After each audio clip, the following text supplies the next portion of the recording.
KUAM News Hotspot is presented by Calvo Enterprises, Inc.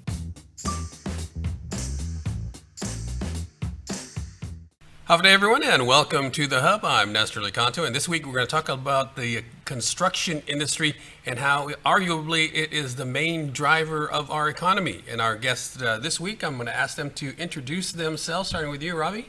Ravi Gogineni, Infratech International.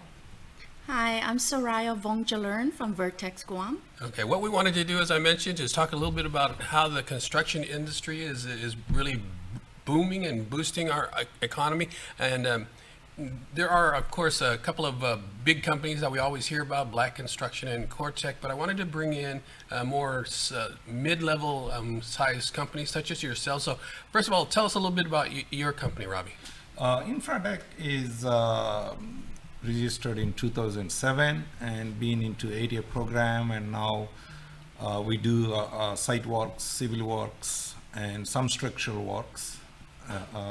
And being part of ATM Max, and now we are shortlisted on a Small Business Mac recently. So we are looking forward to do some of the work. All right. And Soraya, tell us about your company. So we're a small woman's owned business. We work a lot on the military base, same as Infratech. We also do civil work, site work, and anything you need us to do, we'll try to do it. All right, let's talk about the construction industry as a whole. As I mentioned, it seems to be the main driver of our economy everywhere. There's so much construction going on, particularly on the military facilities, Camp Blas. Tell me from your perspective, what the state of the construction industry is, Ravi. Right now, it is literally booming and expecting a lot of work to come in the next 5 to 10 years at least.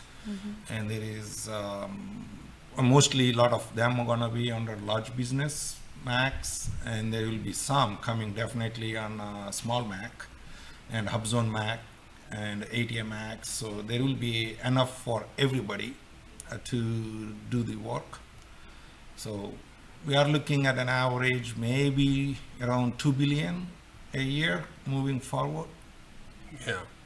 And sorry, it's a good time to be in the construction business? Oh yes, actually you should been starting your construction business 3-4 years ago to catch up with the market today, because right now we're moving so fast on it. Yeah. How does it work? Maybe just to explain a little bit about how the process works, the bidding, and how you get the contracts, and explain a little bit about that process. They used to do like a single phase selection. Now they are going to the 2-phase selection. They are going to shortlist first the companies that they want to be participate in the phase 2, where they will base on the pricing. The phase 1 goes on the qualifications. They look at your past performances and how you did the previous jobs, what kind of rating you got, your safety, your quality, timely completion, and commitment that companies show towards the completion of the project timely. And then once you get into the phase 2, then you get into the pricing. Then it all depending upon how competitively price your projects, or a seed project in this case. So pretty much Hub Zone Mac and Small Mac, that's how they are doing it. And the ATM Mac, they are going in a single phase. Okay, when you say MAC, you got to explain what that is. Yeah, okay, it's a multiple award construction contract. Okay. So ATM Mac is mostly predominantly a design bid build, and a Hub Zone Mac and a Small Business Mac are design build predominantly, and there may be some occasionally design bid build also coming. Yeah. And sorry, explain how you would go about looking for work. Where do you search for, and then how do you go about making your bid? So usually the prime contractor will contact all the subcon. We're one of the subcons. They were asked for pricing, and we would just put in our pricing, and if it looks good, then they'll just choose us. Yeah. So we're talking about like the military, right? They Yes. have all this different Yes. projects, and then when you say the prime contractor, that would be someone like a Black or a Right. Cortec, right? Cortec, and then they go and- to the subs such as yourselves, Yeah. and ask you, okay, you take this part, this part, this part? Yes. Can you elaborate on that? So they will ask us, okay, if you want to do this portion of the building, how much would it cost? And the timeline that they give us, what's the quantity of the materials and supplies. Then we would bid each line item, they'll go through it. And Yeah. So there's a lot to it, right? Right. Yeah. And there's a lot of new construction companies that have come about. Can There's you a talk about lot. that? Yeah, there are a lot of. You guys have been around companies- for a while. Oh right? yeah. Yeah. Okay. There are a lot of companies, both local and non-local companies, came on island, and mostly the non-local companies are large businesses such as like Hensel Phelps, Yes. Granite, Gilbane, so and CHK, other lot of other companies that came from off island. On island companies, there is quite a bit, and most of them are relying on the subcontract works from these large businesses. Right. Because the large businesses are required to, I believe, at least around 65% must be subcontracted to the small businesses on various categories such as minority owned, woman owned, hub zone, small business, Yeah. service disabled veteran owned, all these kinds.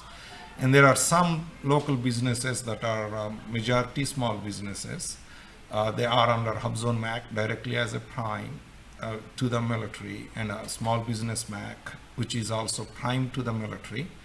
So we are one of the 9 shortlisted companies, part of the small business MAC. Yeah. And Sarai, you are a woman-owned businesses, so you have some extra pull, right, when it comes to contract award? Yes, Explain that. a little bit. So usually there's a percentage of how many percent they have to get the woman's own into the constructions, and that's one of the pool that we have into it. We are a JV team, joint venture with Pacific, the PFM, Pacific Federal Management Group, and most of our projects right now we're working. We have overall hub zone, woman's own together as a team. So that's give us a little bit more pull. Yeah, and federal regulations require that certain preferences be given to companies such as yours, Yes. right? And can you elaborate? That's including woman's own, minority, so the woman's own is, on Guam, construction woman is not something that big in Guam.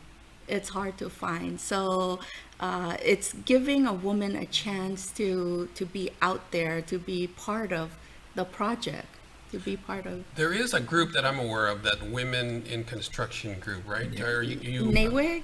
yeah, I believe that's it, yeah. National Association Women in Construction.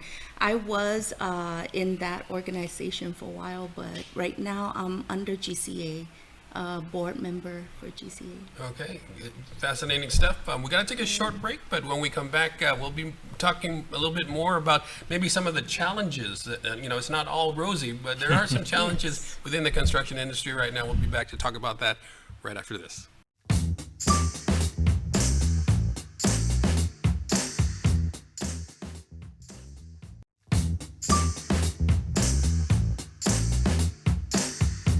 Hello, everyone, and welcome back. We're talking to Ravi and Soraya about the local construction industry, the superheated construction industry that's driving Guam's economy right now.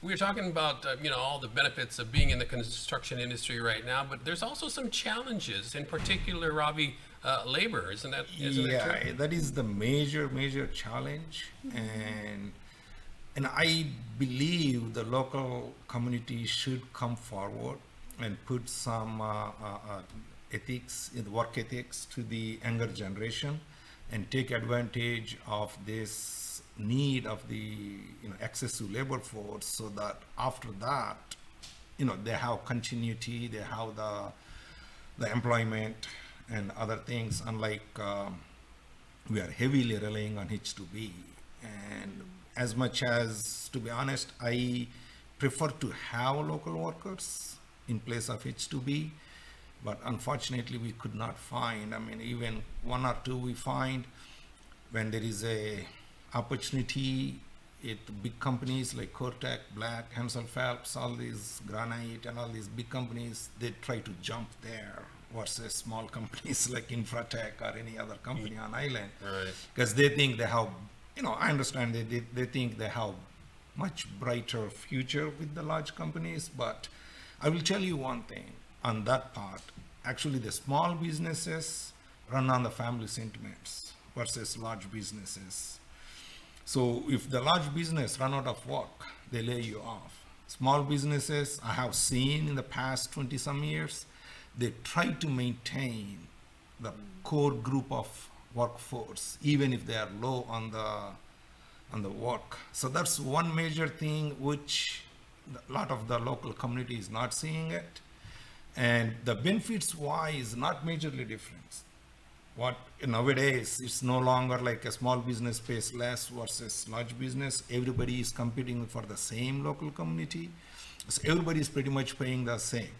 Yeah, that's a good point. I mean, with a smaller company, it becomes more personal, Yeah. right? I mean, you get to know the workers very intimately, I suppose, and that, Yeah. you would do all you can, as you were saying, to try and retain them as much as possible. You find the same with your company? Oh, yes. Most of our employees are on island, locally.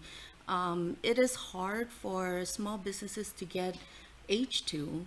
That's one of the reason why a lot of the small businesses don't have H2 is one is the housing, the regulation that we have to follow, the funding that we need to bring them in. It's just not an option for small businesses. Yeah. And I know Dr. At Bert Johnson up at the GCA Trades Academy has been working very hard for many years to try and build up the local workforce. And there is a local workforce. I mean, a lot of people think, the construction industry is just primarily H2. That's not really the case. We got a couple of thousand local people in the local workforce, yes? There are, but as I said, most of them try to go to the large businesses. Yeah. That's the major challenge for the small companies, to fight against the large businesses. Yeah. You don't have that kind of resources to fight against them. It's not like they are trying to hurt small business. I mean, they have to do their projects and we have to do our projects. Sometimes we just need to pick from the same work pool. Yeah. Just to put it in context, how many H2 workers, I think I heard the number was like 5,000, and what percentage is H2 versus local labor, would you think, anecdotally in your experience? I think we are looking at around 60 to 70% H2. Yeah. And especially in the private sector and construction industry. That's how I feel like. Yeah. And despite the fact that we've got more than 5,000 H2 workers, we're still short? The industry we're is still still short? short. Yeah. There's Talk there's about always that. a shortage of workforce here on Guam. Yes, Dr. Burt has been working really hard on building more of workforce for the local, but it's still not enough. We still need more of a skilled workforce. We still need more people out there. I mean, right now, I know a lot of companies looking to bring in more H2, even though the number is high already. Yeah. Yeah. And then there's, when you bring in the H2, you've got to provide housing for them, right? That situation is also an issue, right? We need to provide housing and we need to pay $2,000 per person to the labor department, which that fund goes to developing the skill set to the local workforce. And we try to work actually with GCA used to have that program, and GCC used to have a program too, but GCA kind of stopped that, and only GCC. It's like kind of internship or where you commit to number of people or for positions, and then they come, and then you need to make sure you engage with them. So we have been trying for past year and a half to work with GCC, so we can get some carpenters, masons, electricians, and skilled labor like such kind. So we are hoping we get the the program finalized with GCC, so Infratech, like any other small business, can get the local workforce. Yeah.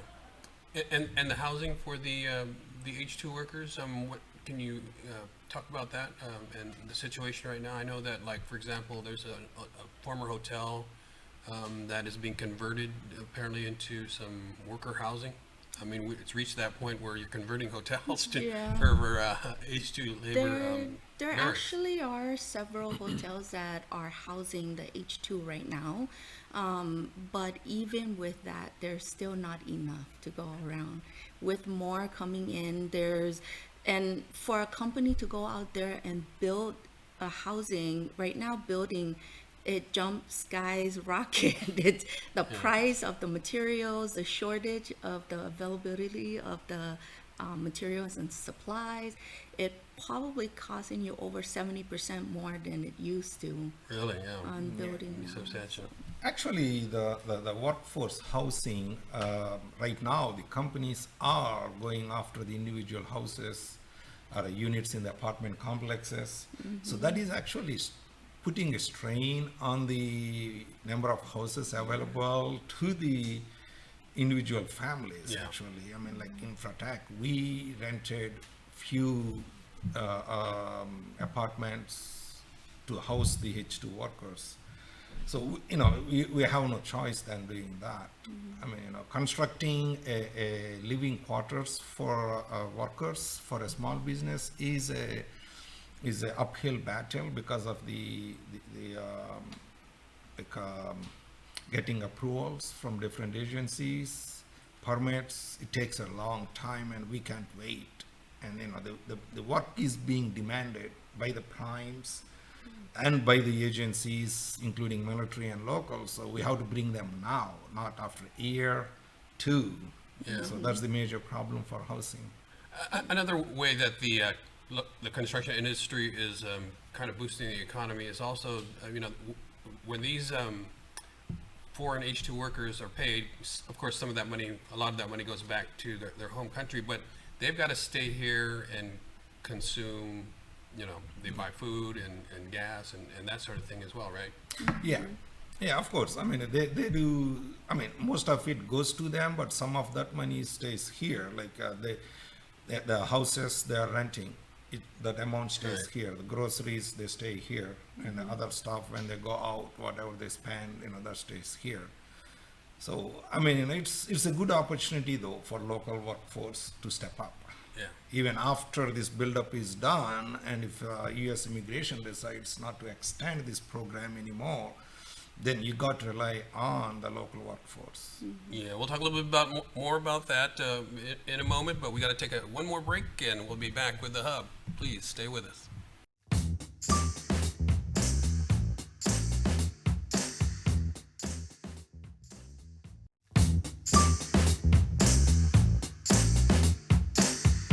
All right, welcome back, everyone. We're talking with Ravi and Sarai about the local construction industry, and I know one of the other issues right now is because a lot of the construction is focused on the military projects. A lot of smaller projects, even household projects, can't find anyone to do them. I mean, especially the damaged after Typhoon Mawar. You need to get something fixed in your house. You look around for someone to do the job, and a lot of people are not finding anyone. Talk about that. Yeah, I mean, it's like we did get few calls from, to do smaller jobs like typhoon damage and other things, but the problem is not enough workforce even for us, right, like any other companies. So when we are already pre-engaged with some of the contracts and the typhoon has damaged some of the works that we are doing for Guam and military.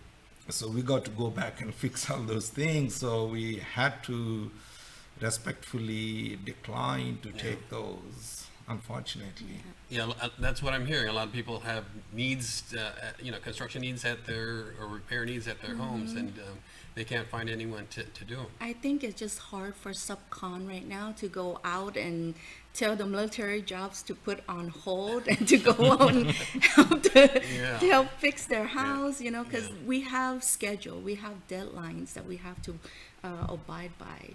So it's kind of hard, and all the companies right now are tied up. Yeah. Yeah.